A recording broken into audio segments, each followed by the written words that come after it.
김장겸 MBC 보도국장님을 비롯한 애청자 여러분 안녕하십니까. 추석 전주 미디어 토크 시작하겠습니다. 우리 민동기 미디어 오늘 부장 어서 오십시오. 반갑습니다. 예. 자, 추석 때 뭐 계획 있으세요? 추석 때 뭐 제 부모님이 청주에 계셔서 청주 사람이에요? 저희 부모님이 그렇습니다. 부모님이 그러시고 본인은 서울에서 저는 뭐 또 잠깐 태어나기를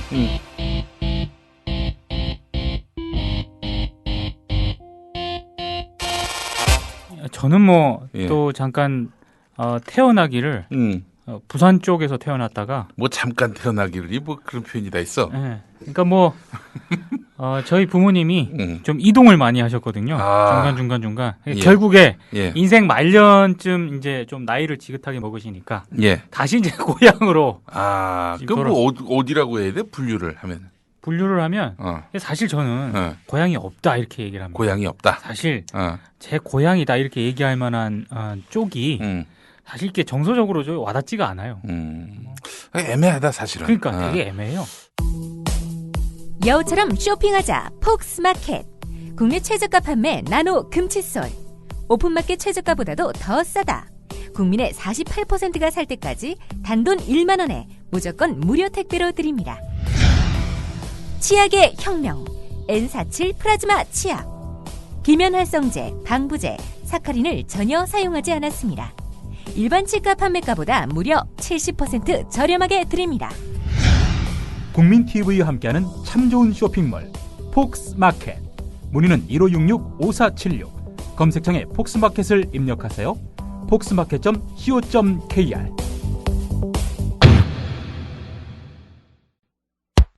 우리라이프 상조 영업사원 홍대리입니다. 우리라이프 상조는 신설 상조회사입니다. 사장님께 국민TV에 광고하자 건의했더니 저희 사장님도 국민TV 예청자시며 조합원이지만 혹 회사 세무조사 받고 탄압받는 거 아니냐며 은근히 걱정이십니다. 그래서 영업사원인 제가 제 돈으로 광고하고 우리라이프 상조를 알리려 나왔습니다. 지금 가입하시면 회원님이 나입하신 소중한 납입금의 10%를 매달 국민TV의 발전을 위해 후원하겠습니다. 1600-3267 1600-3267 우리라이프 상조 제가 쏠 수 있도록 부탁드립니다. 감사합니다. 국민TV를 후원하는 새로운 방법 어렵지 않습니다. 우리라이프 상조를 찾아주세요.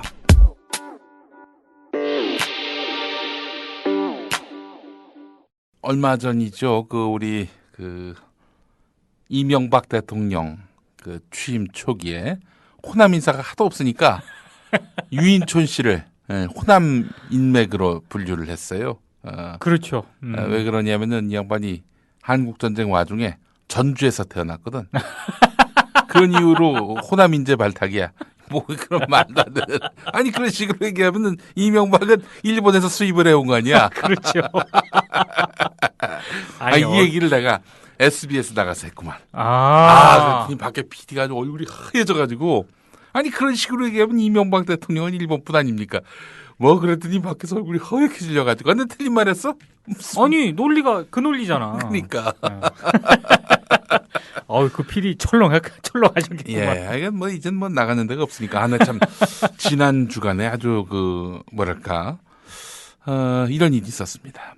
MBN에서 저를 고정 출연을 시키고 싶다 연락이 왔어요. 그래요? 지난주는 아니고 꽤 됐어요. 그래서 9월 첫 주부터 개편인데 가능하시겠냐 해서 한번 나야 가리지 않지 기본적으로. 그런데 주간이 시작됐고 거의 금요일 고정 출연이었는데 금요일이 다 돼가도록 연락이 없는 거야. 내가 먼저 연락을 했지. 그랬더니 이석기 특집 때문에 안 된 다음에 출연해야 된다. 아니 우리 사회에 이석기 전문가가 있나? 무슨 그러더니 또 두 번째 주가 됐습니다. 그래서 바로 오늘이 이제 금요일 아니겠습니까? 어제 제가 이제 문자를 보냈어요. 내일도 안 나가는 거지요? 이렇게 약 올리는 차원에서 전화를 했었습니다. 문자를 보냈더니 저희가 지금 개편 초기라서 자리를 잡느라고 그렇다고 10월부터 얘기하면 안 되겠냐고. 빼라고. 근데 거부를 했지. 이게 뭔지 대략 다 감이 잡히셨을 겁니다. 대충 감이 잡히네요. 뭐하러 섭외를 해요? 참 부르지 말든가. 아니 그것 때문에 금요일 아침에 뭐 딴 일을 못하게 해버렸잖아. 그렇죠. 아니 난 절대 그런 거에 섭섭해하지 않습니다. 왜냐하면 아쉽지가 않아요 그런 게. 전혀 아쉽지가 않습니다. 뭐 그런 거 안 한다고 잘렸다고 뭐 옛날에 막 흥분하고 막 세상이 다 망할 것처럼 생각했는데 이젠 전혀 뭐 그런 거.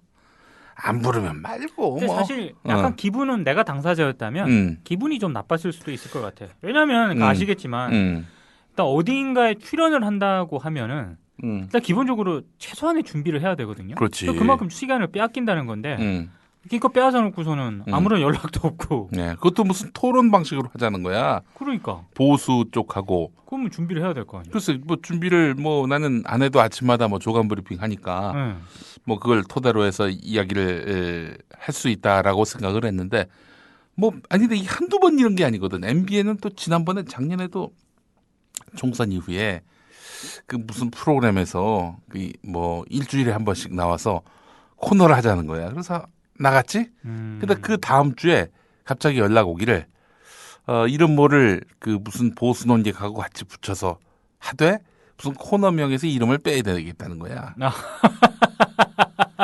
아니 그럴 것 같으면 나 안 한다고 그랬지. 뭐 이런 게 다 있냐고 싶었어. MBN이 벌써 지금까지 2번이나 이랬습니다. 예.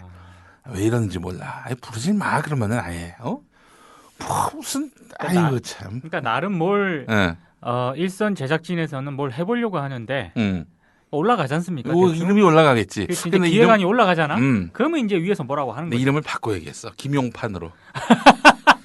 김용판. 어? 출세를 부르는 그 이름 김용판 어때?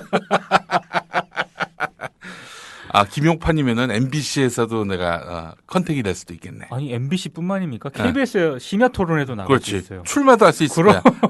아니 그 국정원 그 수사 와중에도 출판 기념회를 하는 김용판 봐봐. 아이고 참. 3사 토론 프로그램에는 다 나갈 수 있어요. 예, 그렇습니다. 사실 진짜 그런 생각을 진지하게 고민했던 때가 언제냐면은 이명박 정권 초기였습니다. 그때 그 이병순 사장, 그 양반이 그 2008년 중반 이후에 이제 사장이 들어왔죠. 됐잖아요. 네. 그해 그 11월에 이제 그 KBS 개편이 있었습니다. 저녁 라디오 프로그램 이제 매일 게스트로 나가기로 했고 첫날 그 원고를 다 보내놨어요. 그래가지고 이제 딱 방송 시간이 6시였는데 5시에 딱 일어나려고 엉덩이를 드는 순간 전화가 왔어. KBS에 안 와도 된다고. 그렇게 아웃이 됐습니다. 내가 봤을 때 그 새끼가 그때 그 리스크온인 게 그게 컸던 것 같다. 야, 이 새끼야! 이 새끼 이거 긴장 안 했지? 요즘 하여튼 우리 김장겸 국장님 때문에 내 얘기는 이제 더 이상 안 나오겠다 생각을 했을 수 있을 텐데. 혀를 찌르는. 너 이 새끼 내가 널 잊을 것 같아 이 개새끼야. 아니 근데 아무리 그렇다 하더라도 최소한 그 교체를 하더라도 야 진짜 그런 식으로 하는 건 좀 심하다. 그러니까 이게 있을 수 없는 일이지. 이게 사람을 얼마나 우습게 알았으면. 그러니까. 아니 그래도 수년 동안 그렇게 출연을 한 패널인데. 그렇지. 내가 정말 새벽 5시 그 게스트 어디서 구해? 그러니까. 매일같이 나가가지고 방송하고 그 수선 떨고 그때 그 기억이 납니다. MC가 전현무였어요. 전현무. 전현무의 기록이 있습니다. 집이 목동인데 전현무가 5시 10분 라디오 생방송인데 4시 55분에 일어난 거예요. 근데 시그널과 함께 스튜디오 들어왔어요. 그건 진짜 거의 그 육상 선수 누가 있나? 그 선수를 능가하는 그런 뭐 목동에서 여의도도 은근히 이 오가기가 그렇죠. 뭐 새벽이라 할지라도 신호등 위반하고 다 무시했다고 예, 거죠. 그렇습니다. 그건. 우리 전현무 아나운서가 생각이 납니다. 전현무는 잘 나가요. 그렇죠. 예, 전현무하고 나 일화가 있는데 전현무하고 내가 이제 하여튼 방송을 하면서 온갖 하고 싶은 말 다 했지. 정현주 사장 때였거든. 뭐 그래서 그때 그 내가 방송에서 자꾸 이렇게 추부길 청와대 그 비서관이 뭐 홍보 비서관이 뭐 이렇게 사탄에 뭐 어쩌고 저쩌고 해가지고 촛불 시위대를 갖고 그런 식으로 말하는 거는 촛불을 더욱 부추길 가능성이 있다. 추북일보고 부추길 가능성이 있다라고 얘기했었죠. 그랬더니 막 전현무가 깔깔대고 웃더니 막 이 개그를 했다고 막. 근데 막 그렇게 부추겼어 나로 하여금. 좌측으로 인도했던 분이 바로 우리 전현무 씨인데 방송 다 잘리고 나서 이제 KBS를 나오는데 전현무를 또 만났네. 야, 왜 그런 식으로 좌파식의 방송을 하냐고 나한테 그러더라고. 전현무, 나 정말. 참. 재밌습니다. 예. 그래요. 그 생각이 나네. 그때 참 KBS 그 2008년 가을에 내가 그때 잘리고 나서 그때 내가 생각을 했었지. 이름을 바꿔야겠다. 김병순으로 바꿔야 되겠다. 진짜 진지하게 고민을 했었다니까. 아니 이게 무슨 방송을 들어보고 이게 아웃시키는 게 아니라 이게 무슨 서류상으로 올라가면 바로 거기서 킬이 되니까. 그렇죠. 이 이름을 바꿔야 되겠다. 남들 다 이름 바꾸는데 나라고 바꾸지 말라는 법이 있는가. 그렇죠. 생각을 해봤는데, 근데 MBN을 위해서 이름 바꾸고 싶은 마음은 없어. 나름대로 또 낙곰수 겪으면서 이게 또 이름이 하나의 브랜드가 됐기 때문에 내가 MBN 때문에 이름을 바꿀 이유는 없고 그렇습니다. 이건 참 재밌는 일이고. 나 근데 또 너무 좀 인간적인 비애를 느낀 게 있었어. SBS 라디오에 모 고참 PD인데 그 사람이 그 EJ 아시죠? 알죠. 이 작가한테 그랬대. 당신도 그 여기저기 막 나가는데 그 김용민이처럼 그 막말했다가 아웃되는 일이 없도록 해야 된다. 그래요? 김용민처럼 망하면 안 된다. 뭐 이렇게 얘기를 했다는 거야. 망한 사람, 듣는 망한 사람 굉장히 기분이 나빠. 야, 내가 왜 망해? 지상파에서 잘리면 망하는 거로 생각을 하시는구나. 지상파에 그럼 쥐들은 뭐 퇴직하면 망한 거야? 네, 그렇습니다. 정말 기분이 나빴어요 그때는. 네, 뭐 내가 어디 방송 나가는 거에 대해서 뭐 그렇게 탁 목매는 사람은 아닙니다. 네. 그 새끼처럼. 네. 안 되는 방송을 어떻게든 해보려고 그렇죠. 백 쓰고 남 뒤통수 치고 이런 식으로 해서 방송 끝까지 하는 그런 새끼하고는 다른 그런 DNA를 갖고 있다 저는. 그렇죠. 그런 말씀을 드리고 싶습니다. 뭐 그 지상파 안 나가면 어때? 안 나가면 어때? 뭐 내 삶이 도리어 더 행복하지. 그렇죠. 내 지난 주간에 휴가를 갔다 왔는데 말이죠. 옛날 같으면요 무슨 일이 있었냐면 제가 우리 첫째 아이가 이제 태어나던 날. 태어나던 시간이 이제 6시 한 40분 정도 됐습니다. 근데 6시 10분부터 20분까지 하는 그 브리핑 그거 하려고 잠시 출산을 중단했어. 그 KBS 1라디오 브리핑 하려고 내가 그랬던 사람이야.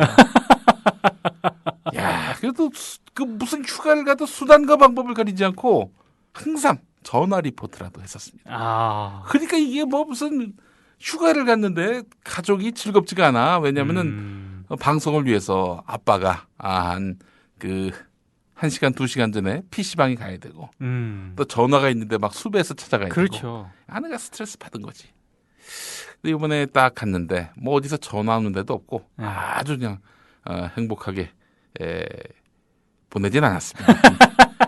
애들 둘 데리고 어디 행복하다는 거는 그건 참 불가능한 일이라는 생각을 제가 다시 한번 해봤고.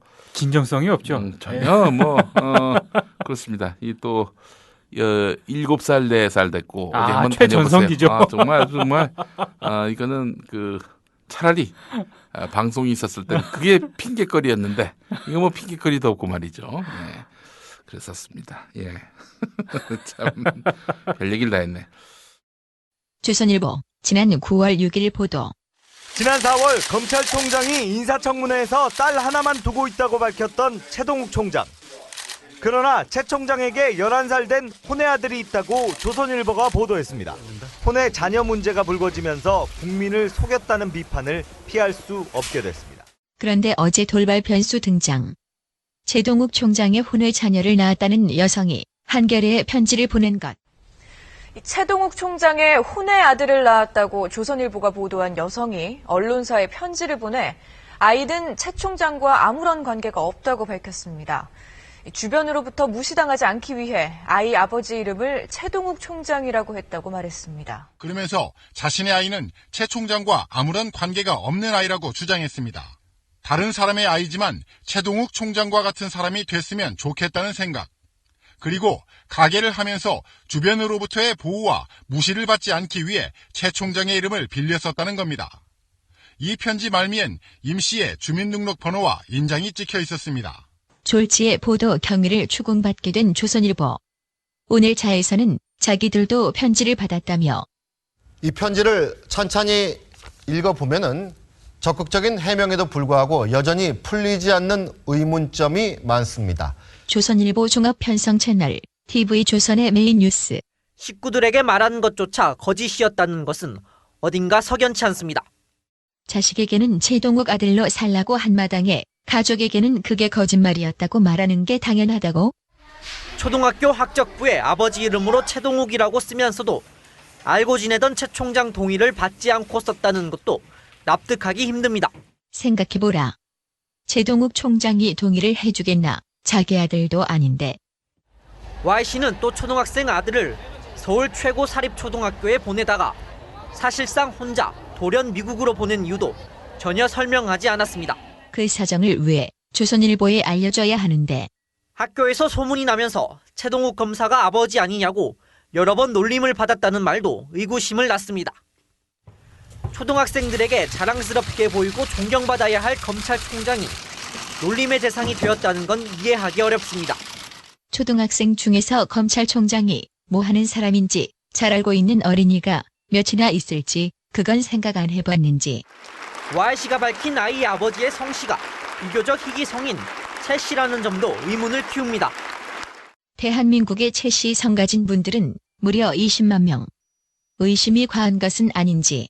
Y씨는 파문이 걷잡을 수 없이 커져서 해명한다고 밝혔지만 최 총장이 제안한 DNA 조사에 응하겠다는 말은 끝내 하지 않았습니다. TV조선 이현준입니다. 결국 조선일보 DNA 검사 한번 해보자는 궁색하고 초라한 처지에 몰리게 된 듯. 자, 지난 주간 아주 재밌는 일들이 많이 있었습니다. 그렇습니다. 아, 특히 그 이 조선일보. 지금 이게 오늘 보니까 말이죠. 네. 난 정말 우리 박정훈 조선일보 부국장. 네. 2009년에 칼럼 쓰실 때는 2011년이었나? 그 칼럼을 썼잖아요. 2009년입니다. 2009년에 칼럼 썼을 때는 그때는 부장이었고 네. 지금은 부국장이었습니다. 그렇죠. 근데 부장 때 무슨 칼럼을 썼냐면은 당시 이만희 환경부 장관. 네. 이 양반도 그 과거에 혼외 자녀를 뒀습니다. 그렇죠. 정확하게는 아들이었습니다. 네. 자, 그런데 이 친자 소송이 벌어졌습니다. 이것과 관련해서 박정훈 조선일보 부장은 그랬습니다. 아니, 뭐 공직자의 사생활에 대해서 왜 이렇게 관심을 갖느냐. 그랬었죠. 그게 뭐 어떡하고 이런 식으로 이제 썼단 말이죠. 네. 지금 요즘 최동욱 이 혼외 자녀 문제로 조선일보가 계속 혼자서 피치를 막 올리고 있는 상황인데 이 박정훈 칼럼이 돌연 이 돌출되면서 조선일보가 상당히 꼴이 우스워졌습니다. 아니 왜냐하면 그 논지를 그대로 이번에 최동욱 사건에 적용을 하면 예. 똑같이 그럼 당연하지. 자, 그런데 그래서 우리 박정훈 맞죠? 박정훈 맞습니다. 박정훈 부국장께서 오늘 또 칼럼을 쓰셨습니다. 그렇습니다. 칼럼을 썼는데 이 최동욱과 이만희는 다르다 이런 거 아닙니까? 그렇죠. 그러면서 첫 번째 들었던 논지가 뭐였냐?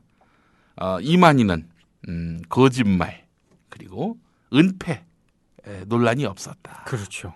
그러나 우리 이만희 장관 그 당시 국회에 나가가지고 혼외 자녀 없습니다 이렇게 얘기했었고요. 네. 소송까지 벌어졌습니다. 그렇죠. 만인이 다 알고 있습니다. 그리고 끝까지 유전자 검사 대법원까지 갔어. 네. 그래서 결국에는 졌어 이만희가. 그렇죠. 그 명백한 그 사실인데 그게. 아니 근데 이게 무슨 거짓말 은폐 논란이 없다고 그래. 이 첫 번째 논지부터 틀렸잖아. 그렇죠. 이 뭐야 이게 도대체. 나 참 조선일보. 아이고 참. 우리 미디어온을 통해서 좀 알게 된 사실이기도 한데 우리 방일영 전 회장 밤의 대통령으로 불렸던 방일영 회장님이 사남이녀인가요? 사남이녀. 네. 예, 혼외 네. 자녀를 뒀습니다. 아니 그 최동욱이 문제가 된다면은 방일영은 왜 문제가 안 되나? 둘 다 심판 안 받는 권력이잖아요. 그렇죠. 참나 어처구니가 없어. 아니 하여간 자 우리 그리고 그 박정훈 칼럼에서 예. 두 번째 논지도 말 자체가 안 돼요. 그러니까 전부 첫 번째 논지가 너무 기가 막혀가지고 그 뒤로는 못 봤어요. 아니 그러니까 뭐라고 그랬냐면 그 이 장관 사건은 사실관계가 명확했으나 예. 최 총장은 애매한 피해가기로 의혹을 증폭시켰다. 이렇게 두 번째 주장을 했거든요. 애매한 피해가기? 뭘 애매한 그러니까 피해가기를 뭘 했어? 애매한 피해가기야. 피해가기를 뭐 했어 도대체 최동욱이? 피해가기 안 하고 처음에 거기에 대해서 가타부타 얘기를 조금 안 하다가 아니다라고 얘기를 했고 네. 좋다 유전자 검사까지 받자 이렇게 얘기를 한 거고. 아 그리고 또 그 말 자체가 이미 최동욱이 거짓말하고 있다라는 전제가 있잖아요. 그렇죠. 전제가 일단 틀렸기 때문에. 아니 뭐 이런 칼럼이 다 있어. 그리고 아주 웃긴 게 있어요. 예. 그 당시 이 장관은 환경부 조직을 개입시키지 않았지만 최 총장은 대변인실 같은 검찰 조직 간부를 동원했다.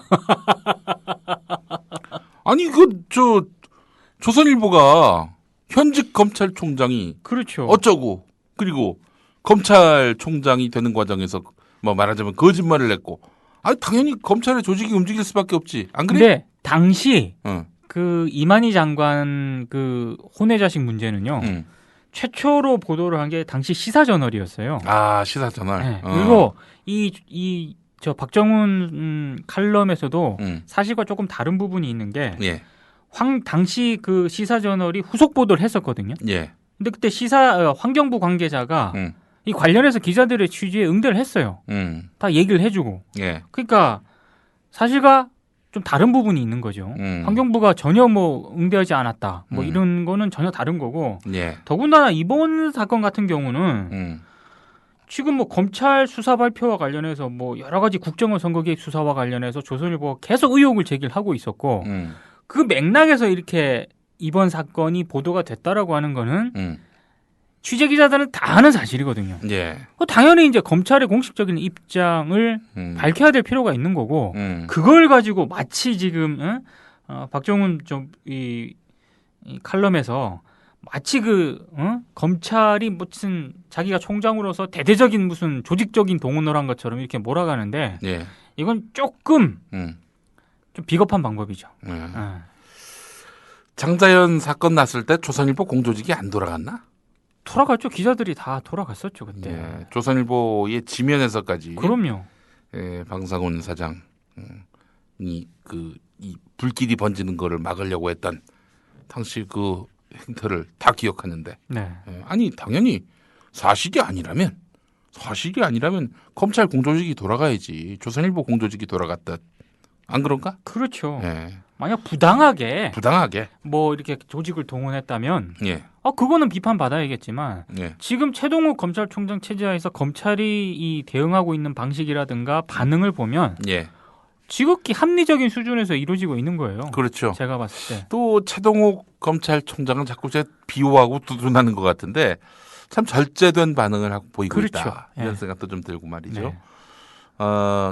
그 조선일보는 어떻게든 이 최동욱 총장을 개싸움하는 그런 마당으로 끌어내고 싶은 모양인데 참 거기에 말려들지 않고 있어요. 근데 일단 법조계의 전반적인 의견은 예.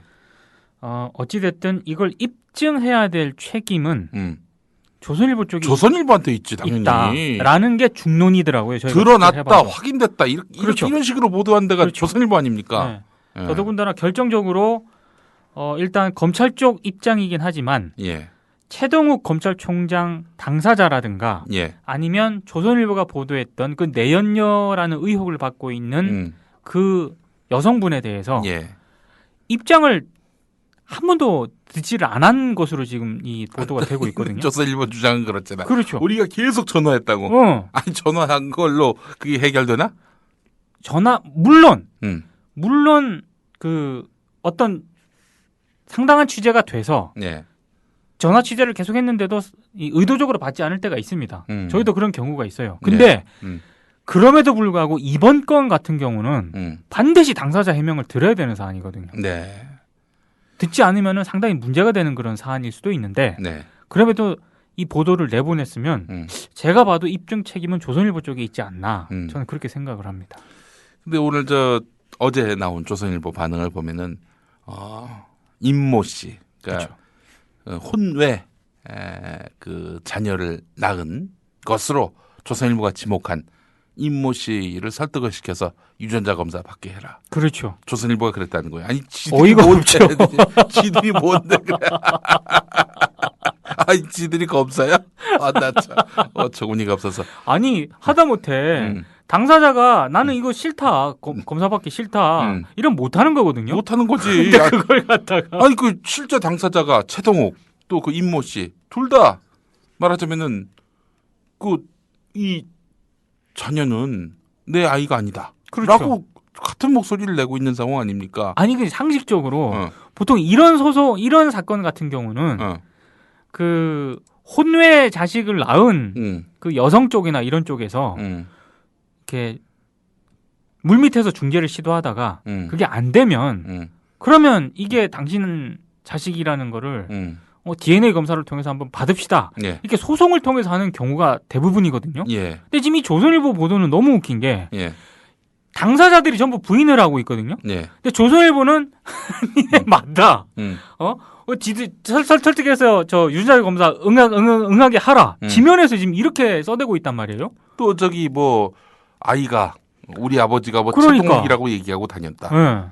아니 그게 어떻게 근거가 될 수가 있어? 그렇죠. 그 근거가 너무 약한 거죠, 그거는. 그러니까 누가 정보를 줬어. 누가 정보를 줬는데 이 정보가 확실할 것 같아. 그렇죠. 그러니까 질렀어. 질러가지고 이제 뭐 결론부터 내려놓고 결론에 맞게 결국에는 빨려 들어오겠지 최동욱이. 이렇게 생각을 했던 거야. 그렇죠. 근데 문제는 이미 보도가 되긴 했지만 예. 그 정보가 어지간해서는 모를 수밖에 없는 정보라는 거죠.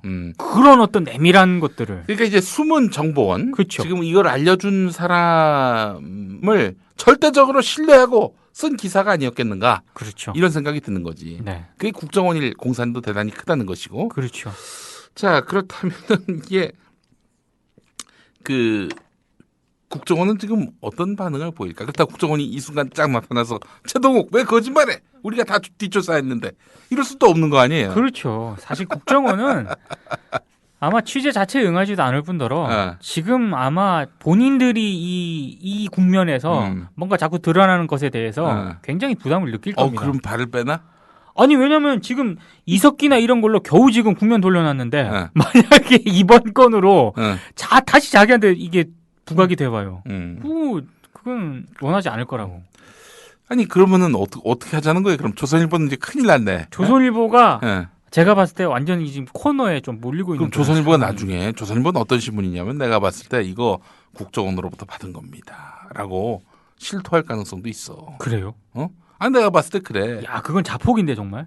그러면 아니 조선일보가 언제 누구를 봐주지 않은 신문이에요. 거기는 자기들을 보호하는 거 말고는 관심이 없는 신문 아닙니까?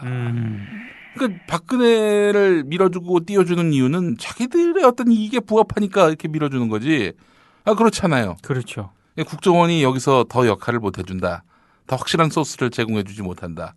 조선일보는 진짜 큰일 날 수 있어요. 그러니까 이거는 뭐 큰 결단을 할 수 있어요. 이거는 저희도 이제 단정을 할 수는 없는 부분이지만 계속 직간접적으로 저희한테 들어오는 얘기가 조선일보 내부 기자들도 이 건과 관련해서 조금 이견이 있는 것으로 지금 전해지고 있습니다. 조금 이견이 있어요?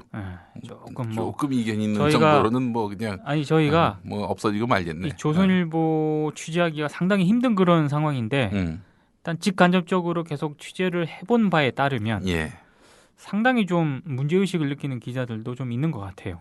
문제의식 느끼면 뭐 할 건데? 무슨 뭐 저기 기자총회라도 열 건가? 뭐 그건 기대하지 말아야겠죠.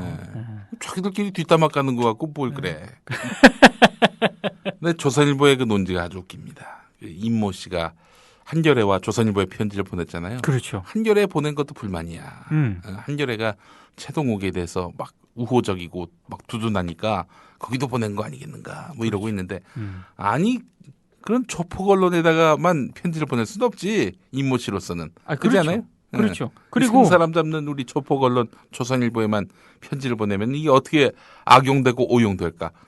자기 방어권 차원에서 나는 한겨레도 보냈다고 보는데 중요한 건 뭐냐면은 이 편지를 읽은 우리 조선일보의 그 임직원분들이 이런 얘기를 합니다. 맞춤법이 너무나 정확하다. 의심이 된다. 어? 아니 그 나이 또래의 그 여성분 중에 맞춤법 맞출 사람이 많이 없다라고 본 거 아니겠어요? 이거? 아니 맞춤법을 맞출 수 있을 정도면 교양 있는 사람이겠거니 이렇게 생각하면 안 되나? 아니 그러니까 그거는 상당히 약간 인권 침해적인 그런. 그렇지. 응? 아니 이 여자가 뭐 이렇게 맞춤법까지 맞추는 정도면 이건 틀림없이 검찰로부터 이 그 메시지 관리를 받았을 것이다. 이런 거 아닙니까? 그렇죠. 예. 사설에서부터 이런 내용이 있습니다. 임 씨는 문장이 세련되고 맞춤법과 띄어쓰기가 거의 완벽한 이 편지를 뭐 이렇게 나오는데 아니 문장이 세련되고 맞춤법과 띄어쓰기 완벽할 수 있는 거 아니야? 나 참. 아니 왜 진짜 그 참 어이가 없네요. 예. 맞춤법하고 띄어쓰기를 잘하면 그것도 문제가 된다. 야, 참. 일부러 좀 틀리게 썼어야 했나 봐. 아니. 조선일보의 문제를. 아니, 또 예를 들면 개발세발로 쓰면은 이렇게 교양 없는 여자하고, 근데 그러진 않았을까. 그렇죠. 뭐 그런 생각도 드는데, 물론 우리가 다시 한번 얘기하지만, 국정원이 조선일보에 정보를 줬다. 이게 확정적으로 말씀드리는 게 아닙니다. 그렇죠. 추측컨대 그렇다는 거고, 우리 소설을 써보자면은 그렇다는 건데. 아니, 그리고, 그, 조선일보가, 그 임모 씨 편지를 같이 받았잖아요. 그쪽에 한겨레랑 같이 받았는데, 예. 한겨레가 보도하기 전까지 예. 이걸 보도를 안 했어요. 조선일보가. 아, 그렇죠. 그렇죠. 맞아요. 그러니까 그래서 그게 석연찮은 거죠. 많은 언론사들은 한겨레에만 보낸 줄 알았어. 그렇죠. 근데 한겨레가 보도를 하니까 예. 우리한테도 보냈다 하면서 보도를 했는데 예. 그게 이상하다는 거죠. 그러니까 보도를 한겨레가 그걸 공개하기 전까지는 상당히 좀 내부적으로 망설이거나 예. 아니면 그렇게 편지 내용 자체를 신뢰할 수 없다 이렇게 판단을 하지 않았겠습니까? 그러니까 예. 보도를 안 했을 것 같은데 네. 그래도 좀 논란이 좀 있는 그런 판단이었죠. 제가 보니까.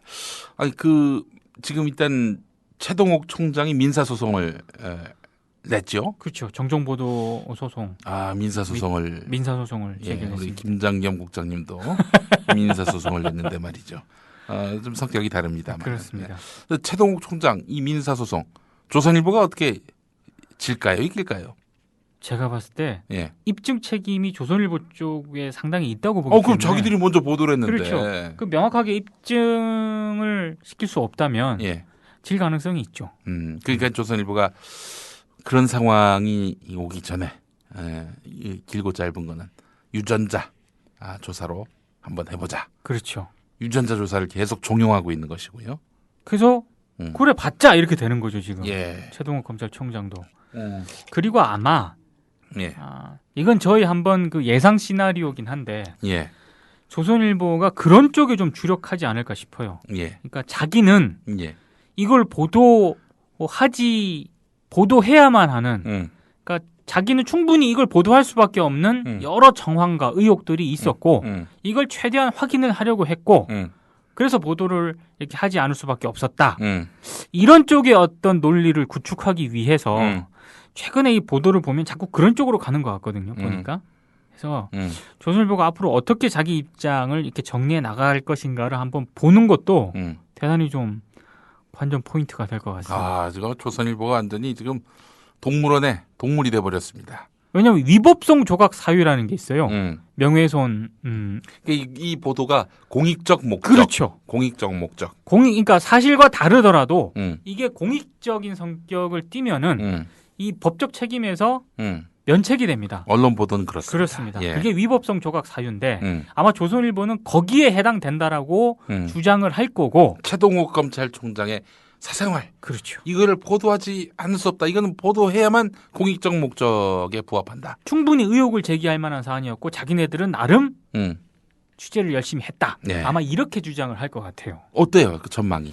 제가 봤을 때 그렇다 하더라도 이건 결정적으로 음. 어찌됐든 최동욱 총장이 됐든 임모 여인이 됐든 당사자한테 얘기를 들었어야 되는 사안이거든요. 근데 그게 없어요. 뭐 그런 내용은 있습니다. 뭐 대검찰청 관계자는 사실과 다르다 한마디 이렇게. 그렇다면은 기사가 단정적으로 나가면 안 되죠. 그렇죠. 드러났다. 그렇죠. 숨겨둔 아들이 있는 걸로 드러났다. 이렇게 하면 안 되지 기사를. 그렇죠. 이런 의혹이 제기됐다. 네. 뭐 그 혼외 자녀가 있는 것으로 의심되는데 대검찰청은 부인하고 있다. 뭐 이렇게 한다든지. 네. 그런 것도 없고 그냥 단정적으로 드러났다. 그 결정적으로 이 아이 있지 않습니까? 예. 이 아이가 무슨 죄입니까? 그렇죠. 앞으로 이제 어떻게 될지 저는 대단히 걱정스럽더라고요. 아이의 인권은 전혀 고려하지 않은 정말 이 아이의 관점에서 봤을 때 정말 조선일보 보도는 폭력적인 보도예요. 당연하죠. 네. 그런 거 원래 잘 안 따지는 조선일보기 때문에 뭐 조선일보의 이런 보도 행태에 대해서 우리가 놀랍거나 혹은 어떻게 이럴 수가 있냐라고 얘기하는 사람이 없습니다. 참 그러고 보면은 조선일보가 포지션을 잘 잡았어. 무슨 보도를 해도 사람들이 뭐 욕을 잘 안 해. 그렇죠. 원래 그런 놈들이라고 생각하니까. 그런데 이제 그저께 참 아주 너무나 충격적인 어제죠. 어제 조선일보 그 기사를 보고 제가 페이스북에다 올렸는데 그 전날 TV조선에 네. 조선일보 기자인 걸로 알고 있습니다. 아이 사진을 보았다. 씨도둑질을 못한다는 옛말이 생각날 정도로 최 총장을 닮았다. 이렇게 말했다는 겁니다. 그 워딩이 씨도둑질? 씨도둑질. 자, 그래 놓고 다음날 아침 조선일보 실명 올리고 엉뚱한 사진에 인신공격. 최 총장 혼외 아들 신상 털기 도 넘었다. 최 총장 혼외 아들 신상 털기. 누가 했습니까 이게? 조선일보가 했죠. 닮았다는 얘기하는 놈들이 신상 털기 한 거지 이게. 야, 이게 진짜 이거 완전 유체 이탈도 이런 유체 이탈이 없습니다. 이런 조선일보 보면서 야, 이런 사람들이 아직도 우리 사회 주류 언론으로 행세를 하면서 이 심판자의 역할을 하고 있으니 어처구니가 없습니다. 사실 뭐 멀리 갈 것도 없죠. 예. 오늘 그 박정훈 칼럼만 봐도 예. 2009년 자신의 칼럼을 예. 어쨌든 어떤 논리로든 좀 뒤집어야 되는데 그 뒤집으려고 하다 보니까 사내 안팎으로부터 이게 좀 뭐 이렇게 압박을 좀 받았나 이 양반이 이렇게 부실한 논리의 글을 그렇죠. 낼 정도면은 이게 뭐가 뒤에서 자꾸 쑤셔댔다라는 느낌을 지울 일이 없어요. 아니 왜냐하면 이 최동욱 이 혼외 자식 논란과 관련한 조선일보 보도에서 조선일보를 비판하는 논거의 기본적인 샘플 비슷한 게 박정훈 이 부국장이 2009년 칼럼 이 자주 등장했거든요. 야, 니네는 그때는 이렇게 얘기하더니 지금 니네 보도는 뭐냐 이렇게 얘기를 한 거예요. 그러니까 아무래도 사내외에서 분명히 조선일보 내부에서도 네가 한번 반박을 해야 되지 않냐. 뭐 이런 얘기를 하지 않았을까요? 본인이 약간 그런 필요성을 느꼈을 수도 있고. 그래서 저는 좋다 이겁니다. 근데 논거가 너무 약하잖아요.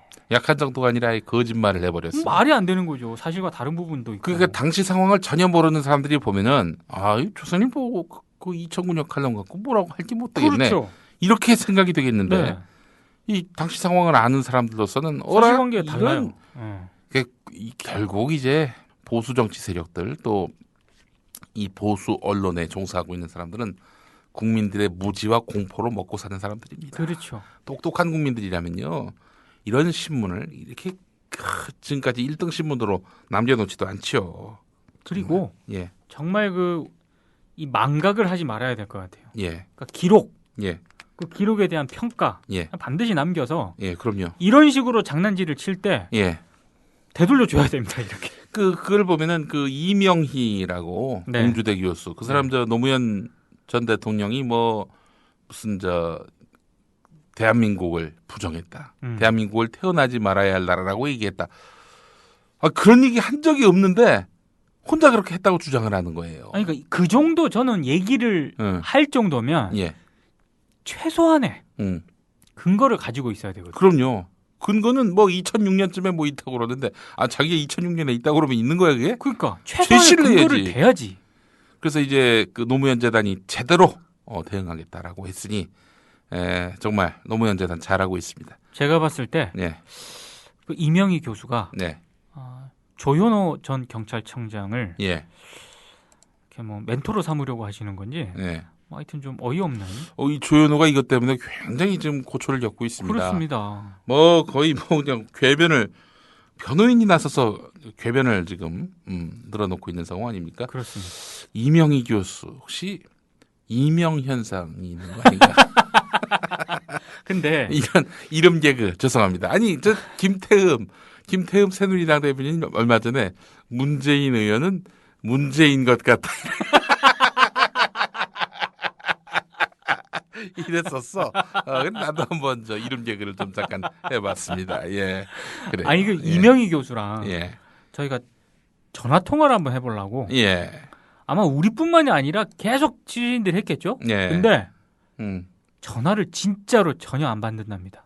전화를 안 받아요? 전화를. 오늘 아침에 그 CBS 라디오하고는 인터뷰하던데. 그러니까 그게 굉장히 그래서 아니 아들 전화까지 안 받았대요. 아들 전화도 안 받아. 아들 전화도 안 받았는데 CBS하고는 인터뷰를 했다. 참 대단하네요. 대단한 것 같아요, 진짜 제가 보니까. 그래요. 참 대단합니다. 오늘 그 CBS하고 인터뷰에서 노무현 전 대통령에 대한 언급은 없었네요. 없었어요. 없었나요? 없었어요. 아마 이게 그걸 전제를 그렇지. 하고 인터뷰를 했구나. 이게 뭐 무슨 노무현 전 대통령 관련해서는 언급할 말이 없으니까 제작진에게 인터뷰하는 조건으로 그건 묻지 마라. 이렇게 했던 것 같은데. 나 같으면 물어보는데. 그러니까. 아니 안 한다고 해놓고서 슬쩍 물어볼 수 있잖아요. 다 그렇지. 다 그래 웬만하면은. 그렇죠. 근데 그걸 또 못 참아주시는 분이 또 이해찬 전 총리 아닙니까? 그렇죠. 양반 민주당 대표 작년에 되고 난 다음 끊어버리죠. YTN 라디오하고 인터뷰에서 자기가 물어보지 말라고 했는데 그걸 물어봐가지고 아주 대노를 하셨죠. 예. 아니 뭐 그거 좀 대노를 해. 아니 언론은 다 그렇지 뭐. 아니 또 정치인이 뭐 무슨 질문을 하더라도 그 질문에 아니 맞게. 생각을 해보세요. 네. 자 이렇게 대충 우리가 좀 급되는 사람 인터뷰할 때는 사전 질문지를 대충 보내드리거든요. 그러면 인터뷰가 그것대로 가느냐? 절대 그렇지 않습니다. 절대 아니지. 아니 이걸 하나 A를 물어보기로 돼 있었는데 물어봤어. 답변을 했잖아. 근데 뭐가 좀 이상해. 이해가 안 가. 그럼 더 물어볼 수도 있고. 아니 그건 좀 아닌 것 같은데 이렇게 할 수도 있는 거지. 그런 것들이 잘 적응이 안 되는 데가 그렇죠. 새누리당이지. 그렇죠. 박 대통령 각하. 네. 이 양반도 예전에 손석희 그렇죠. 시선 집중 나와가지고 지금 저하고 싸우자는 겁니까?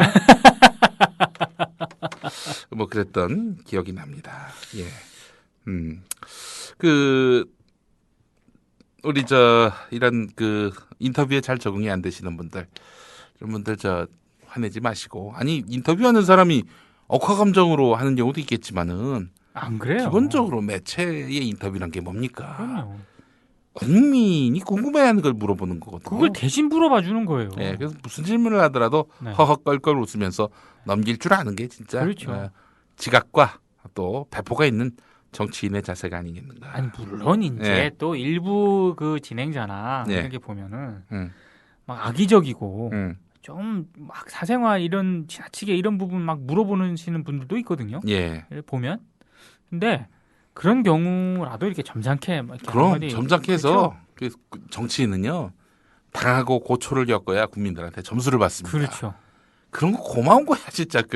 도리어 그 진행자가 욕을 먹지. 그렇죠. 그런 걸 좀 생각을 하셨으면 참 좋았겠다 생각이 드는데 여하간 이명희 교수 인터뷰에서 그 내용은 없었네요. 꼭 물어볼 말이었는데 말이죠. 아쉽네. 기왕 연결된 거. 아니 그렇죠. 뭐 언제 또 다시 이명희하고 인터뷰할 게 있다고. 아니 하다못해 물어봐서 이해찬 전 총리처럼 아니 안 물어보기로 해놓고서는 하고 전화를 끊어버리면 그럼 더 히트지. 그게 더 히트지. 아 참. 아쉽습니다. 진짜. 그래요. 자, 오늘 하여튼 최동욱 총장과 조선일보의 그 건곤일척의 다툼을 제가 한번 좀 우리가 짚어봤습니다. 미디어를 알아야 미디어에 먹히지 않는다. 저쪽에 이명박근혜가 있다면 이쪽에 민동 김용민이 있다. 미디어계 길라잡이 민동기 김용민의 미디어 토크. 다음 이야기는 미디어오늘입니다. 미디어오늘.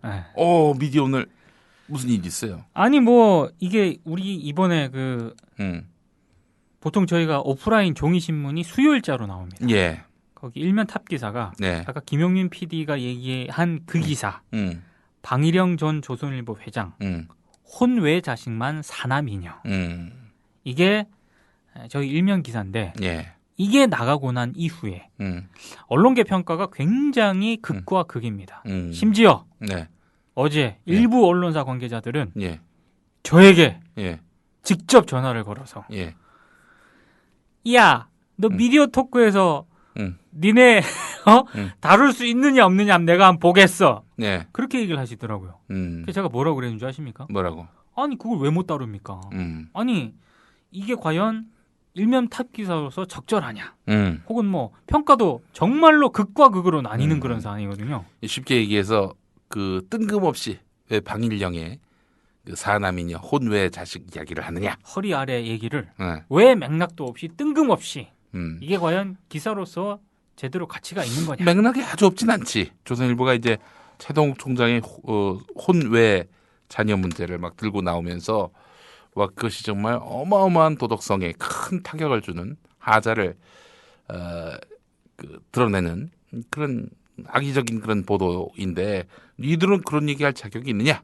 이런 취지의 기사 아니겠는가? 그러니까 이제 그렇게 대부분 많이들 읽으세요. 예. 읽고 긍정적으로 평가하시는 분들은 그런 평가를 많이 내리시는데 예. 사실 그 데스크라든가 이런 쪽의 판단은 예. 어떤 그런 거를 염두에 둔 건 아니고 그 저희가 사실 그 이 유료화 콘텐츠 시리즈 가운데 하나로 예. 이 한국 사회 지배 세력 연구 그 중에 하나가 이제 족보 언론과 그 사주들의 맨 얼굴을 드러낸다. 예. 이런 기획이 있었거든요. 예. 그 첫 번째 시리즈가 이거였다. 예. 이렇게 밝히고 있는데 예.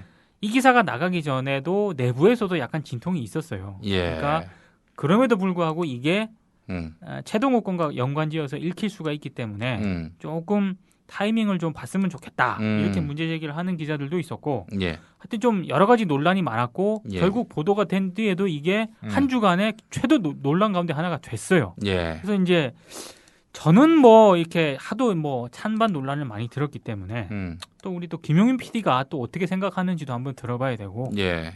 저는 하여튼 그런 입장입니다. 이게 뭐 내부에 있지 않기 때문에 저희가 알아도 아는 게 이제 제한적이죠. 그렇죠. 근데 때를 노리고 하지 않았다라는 얘기가 오늘 처음 듣는 얘기입니다. 그게 예. 저희 데스크의 얘기였습니다. 때를 노리고 한 것이 아니라. 그렇죠. 그 보니까 지금 기사 보니까 다양하네. 뭐 김무성 이야기도 있고, 네. 박근혜의 조중동과의 혼맥 이것도 있고, 그렇죠. 예. 그런 부분에서 본다면은 한국 사회 지배 세력 연구 뭐 꼭 필요한 기획이고 뭐 많이 다루긴 했지만은 한번 짚어볼 필요가 있겠다는 생각은 들지만 지금 이 시점에는 마치 조선일보를 조선일보가 남의 바지를 벗겼다면은 너희들도 바지 한번 벗어봐라 해가지고 그렇죠.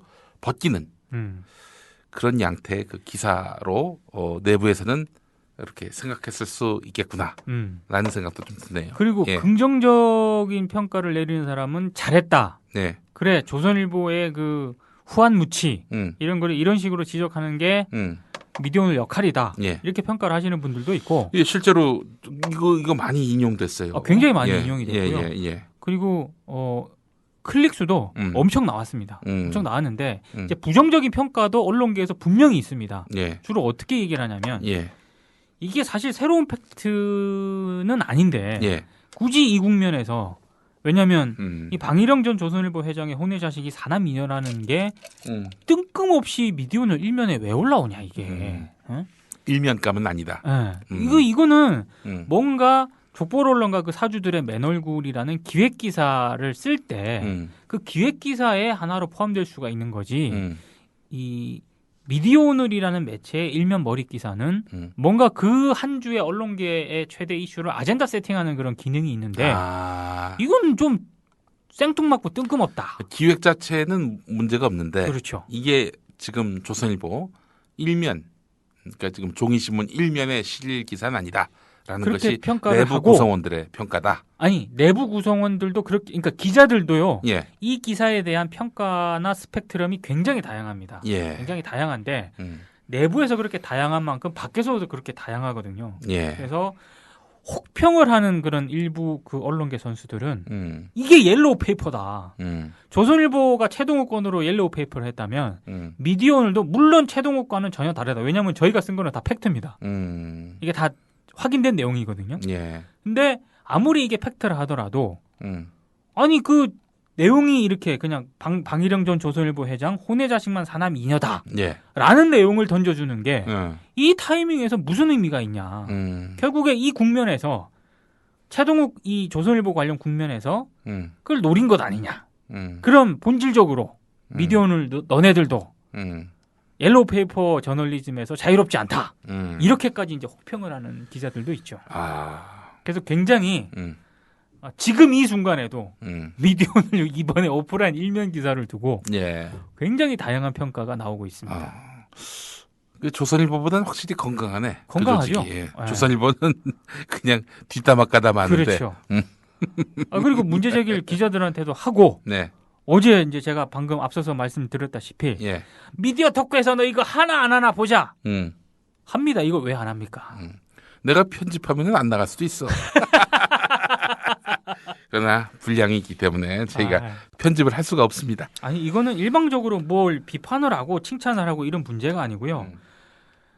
미디어오늘의 편집 방향이나 이런 게 절대선이 아닙니다. 분명히 편집 방향이나 이런 거에 대해서 이견을 제기할 수 있고 비판할 그렇죠. 수 있고요. 예. 거기에 대해서 논쟁을 할 수 있거든요. 근데 제가 봤을 때 이거는 내부에서도 이견이 있었고 그리고 외부에서도 평가가 굉장히 나뉘는 만큼 이 미디어 토크에서 미디어 토크가 또 언론계 한 주의 이슈를 다루는 곳이잖아요.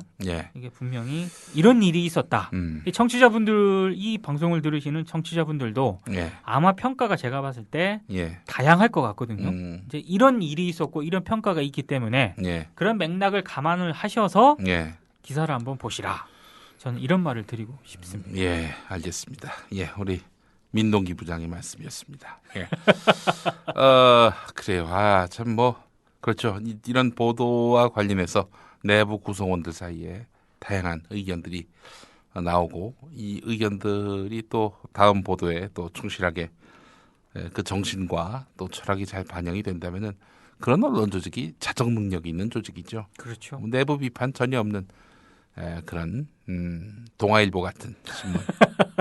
동아일보 지난주에 박근혜 패션 4개면.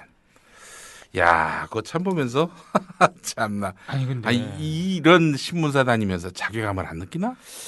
근데 저는 동아일보가 정말 논조가 이게 뭔지를 모르겠어요. 이게 지금 위태로운 거야. 그러니까. 쉽게 얘기해서 위태로우니까 잘 보여야 되겠어. 그러니까 지금 저열한 충성을 하는 이유가 뭡니까? 저열한 충성이 먹히는 그런 세상이 우리가 살고 있다는 얘기야, 한마디로 얘기해서. 아니 근데 아무리 그렇다 하더라도 지난주 토요일은 위클리 토요판이라는 점을 감안하더라도 아니 정말로 이거 제가 진짜 동아일보 다닌다면 진짜 쪽팔려가지고 얼굴을 못 들고 다니겠어요. 만약에 미디어오늘에서 그런 식으로 나갔다면 어떻게 될까? 패션쇼? 예를 들면은 제가 장담하는데요. 그럴 리도 없겠지만 만약에 그거를 1, 2, 3, 4면에 들고 나온다. 저희는 파업합니다. 그 동아일보 노조가 움직였다는 소식은 없어요? 아직 들리지 않고 있어요. 사실 동아일보 노조가 저번에 노조가 있긴 있어요? 있습니다. 그래서 조선일보는? 조선일보도 있죠. 있군요. 몰랐어요. 그 동아일보 노조가 공보위를 한번 낸 적이 있어요. 공보위, 공정보도위원회. 공정보도위원회. 노조도 있고 공보위도 있다. 그렇습니다. 그래서 동아일보와 관련된 지면과 관련돼서 조금 비판을 좀 하긴 했었어요. 그래서 이게 좀 그래도 내부에서 움직이려고 하는구나 라고 생각을 했는데 이번에 패션 4개면을 보면서 야 이거를 나가도록 기자들이 이거 가만히 내버려뒀나? 이런 생각이 드는 거야 진짜. 진짜 언론계 이건 사건이에요 사건. 제가 재밌는 그런 동아일보입니다. 그렇습니다. 그런 거에 대해서 내부에서 목소리가 좀 나왔으면 좋겠는데 나오질 않아요. 참 그렇게 얘기하면은 바뀌는 게 없다. 그런 자조감을 넘어서서 그런 보도가 나와도 어쩔 수 없는 게 또 우리의 구조 아니겠는가 이렇게 생각하는 언론인이라면은 이제 나중에 이렇게 됩니다. 조중동 다니는 게 뭐 월급 많이 줘서 그런 것도 있겠지만은 우리가 공정 보도를 해서 이렇게 생각하는 사람들은 난 없을 거라고 봐 기본적으로. 그렇죠. 예. 근데 자꾸 이런 식으로 계속 나가게 되면은 동아일보 그만두고 딴 언론사 가면요 아주 이상한 언론인 취급받습니다. 그 단계까지 가면은 그때는 정말 엉망이 되는 거예요. 그렇죠. 그래도 몇 년 전만 하더라도 예를 들면 조선, 동아일보 이런 데 있다가 다른 데로 옮겨가면은 사람들 인정했습니다. 아, 그럼요. 근데 지금 단계에서는 자꾸 그런 식으로 어처구니 없는 일들이 계속 반복되고 내부에서 아무 말도 없다면은 사이비 언론인 취급받아요. 그렇죠. 퇴직하고 다른 데 가려고 해도. 어? 선대인 같은 사람 보세요. 맞아요. 동아일보 기자 출신이지만 그렇죠. 그만두고 지금 존경받는 경제학자 이렇게 되고 있지 않습니까? 할 말 다 하고. 할 말 다 하고. 네. 그것도 자신이 동아일보 있을 때 참 부끄러웠다. 이런 얘기들을 또 수뢰하고 있고요. 그렇죠. 그럼 저 선대인을 보면은 그래도 동아일보 출신이긴 하지만 뭐 인정할 만하다. 그런 시기에 동아일보 기자들이 있는가 하면은 요즘같이 이런 상황 계속 방치하고 내버려두고 남 몰라라 하고 이러면은 본인이 그만둬봐야 웃음거리밖에 안 됩니다. 맞아요. 저희 예전에 동아일보 출판국장도 하셨던 우리 한 분이 계십니다. 내 이름을 갑자기 까먹었네. 혹시 민병욱 맞습니다. 국장님. 예. 이 양반하고 제가 방송을 좀 같이 했었는데 네. 민병욱 국장님이 이제 지역의 한 대학에 가서 출강을 했는데 동아일보 저희 정치부장 했다. 그렇죠. 그러니까 그 학생들이 아니 뭐 그게 자랑이라고 그러세요. 아니 근데 우리 민병욱 국장께서 동아일보 정치부장 할 때는 할만했던 자리였지. 아니 나름 동아일보 내부에서 목소리를 내신 몇 안 되는 분 중에 하나였죠. 그렇죠. 네. 그런 민병욱 국장이셨는데 이 동아일보가 이렇게 형편없이 망가지니까 자기가 밖에 나가서 어디 동아일보라고 얘기를 못 하고 다닌다는 거예요. 한마디로 얘기해서. 실제로 동아일보 관련 취재를 할 때 네. 제가 전직 동아일보 기자 출신들한테 네. 의견 같은 걸 많이 물어보거든요. 예. 그러면 그분들이 그러세요. 네. 그러니까 기본적으로 동아일보에 대한 애정이 있는데 진짜 어디 가서 동아일보 출신이라고 얘기하기가 부끄러울 정도다. 주로 이런 얘기를 진짜 많이 하시더라고요. 네. 그 안에서 좀 기자들이 좀 들어야 되는데. 듣고 있나 모르겠어요. 네. 그렇게 또 사람들이 걱정해 줄 때가 좋은 거야. 그렇죠. 이를테면 어느 단계를 넘어서서 저희 애들은 구제불능이다라고 판단되면은 조선일보는 별로 걱정 안 합니다. 그렇지. 기자들이나 타자 기자들이 별로 걱정 안 하는데 동아일보는 아직도 이런 얘기들을 그나마 조금씩 하시고 있는 분들이 있다는 거. 네. 이걸 동아일보 지금 현직 기자들이 알고 있어야 된다는 거죠. 예. 아이고 벌써 이렇게 해서 우리가 마무리할 시간이 왔습니다. 좀 웃고 즐기다 보니까 또 일주일 또 최동욱 마무리가 됩니다. 총장과 조선일보 얘기를 한참 하다 보니 시간이 금방 가네요. 어쨌든 이게 만약에 진짜 국정원의 의도, 국정원의 어떤 정보 제공이라면은 의도가 먹히는 것도 있어요. 그렇죠. 어느새 조선일보와 검찰 사이에 진실 공방으로 벌어지면서 뉴스를 잠식해 버렸잖아요. 그렇죠. 조금 언론 기류 이런 거를 봤을 때 과거와 조금 달라진 게 조선일보가 이 정도로 치잖아요, 일면에서. 그러면 보수 언론들이나 보수 신문들 또 지금 KBS, MBC 정도 되면 따라가거든요. 다 받아씻거나. 근데 정말 지금 보도 패턴을 보면 조선일보를 제외하고는 어느 누구도 조선일보 보도를 받거나 혹은 뭔가 추가 취재를 하거나 이러질 않습니다. 그냥 기본적으로 상황을 따라가는 정도에 그치고 있는 거죠. 그렇죠. 이게 뭐냐? 이게 조선일보가 지금 알아야 되는 거예요. 이상하다 이렇게 판단을 하고 있는 거죠. 지금. 자기들이 과거와 같은 그런 기사를 쓰면 곧 여론이 되고 진실이 되는 그런 시대에 살고 있지 않다는 것을 자각했으면 좋겠습니다. 그렇습니다. 자, 민동기 부장 수고 많이 하셨고 지금 아마 서울광장에 촛불이 활활 타오를 겁니다. 저희가 오늘 녹음을 했습니다. 그렇습니다. 왜냐하면 촛불 집회에 참여하기 위해서입니다. 오늘 어떻게 미디어 오늘 광장에서 뿌리시나? 뿌리지는 않고요. 논란이 되고 전국을 찔렀지. 난 이런 사람이야. 이런 사람을 말이야 출연을 시켜주겠다 말겠다. 이런 식으로 말이야. 홀대라면 안 되지. 응? 내가 누군데. 예, 오늘 마무리하겠습니다. 다음 주에 또 뵙도록 하죠. 다음 주는 맞아. 없습니다, 방송이. 추석 연휴. 추석 연휴라서 저희가 좀 쉬려고 합니다. 네. 기왕 방송을 시작했는데 24시간 방송도 하고 쉬는 날 없이. 그럼 우리 TV 개국 못합니다. 그렇습니다. 체력 안배를 해드립니다. 예. 수고 많이 하셨습니다. 감사합니다.